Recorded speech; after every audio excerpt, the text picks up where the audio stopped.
حوالي الساعة 9 من صباح اليوم وانفجار قوي بأحد معامل صنع الزيت ودقيق سمك السردين بمدينة المرسى. الحادث تسبب في انفجار إحدى الآليات الضخمة لتسخين سمك السردين وسقوطها بمعمل مجاور. شهود عيان وآخرون ممن حضروا للحادثة أكدوا حجم هذا الانفجار. هي آلة بخارية عند المعمل اللي قدامنا، تهزات تفرقعت وجات عندنا حنايا طاحت هنا كما تشوفوا، ودارت خسائر ماديه، وكانوا جرحى عندنا، وكانوا عندنا اصابات في الدراري.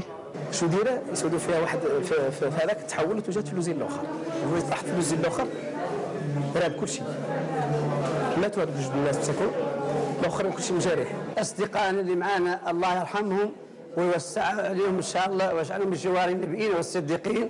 الاصدقاء اللي معنا في العمل نتمنى لهم الشفاء، واللي في الوزير الثاني كذلك نتمنى لهم الشفاء.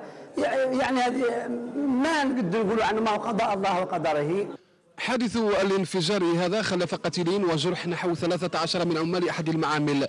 المصابون نقلوا على إثر هذا الحادث لقسم المستعجلات بمستشفى مولاي الحسن بن مهدي بالعيون لتلقي العلاجات الضرورية، فيما أودعت جثث الضحايا مستودع الأموات بنفس المستشفى. انا تخنقت مع الدخان والماء، حنا وسط الماء ما كنت كتشوف فين كتمشي، حتى وسط الماء وداك الشيء تخنقت تحت الموج هذا، والسيد جابني شويه تقريبا ولعت تقريبا. خرجت علي العافيه والدخان والحديد كيطير قدامي وسطي. ما عرفت انا بأولي ما وداك الشيء، كنت واقف تضربني داك الشيء لحن الاتساع.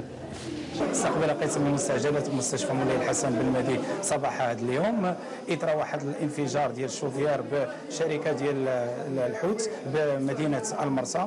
13 اصابه، منهم اصابه بالغه حيث يحمل هذا المصاب جروح وحروق من الدرجه الثالثه، وسوف يتم الايفاكيواسيون ديالو على مدينه اكادير هذا من جهه. كما استقبل جوج ديال الوفيات اللي تم الاستدعاء ديالهم بمستودع الاموات بمستشفى مولاي الحسن بن المهدي. يطرح هذا الحادث بمدينة المرسى مرة أخرى مجموعة من التساؤلات حول ظروف السلامة المتوفرة بمختلف المعامل الموجودة بميناء العيون. معامل وإن كانت تجسد التطور الاقتصادي للمنطقة، فلا بد من مراعاتها لمختلف المعايير المعمول بها في هذا المجال.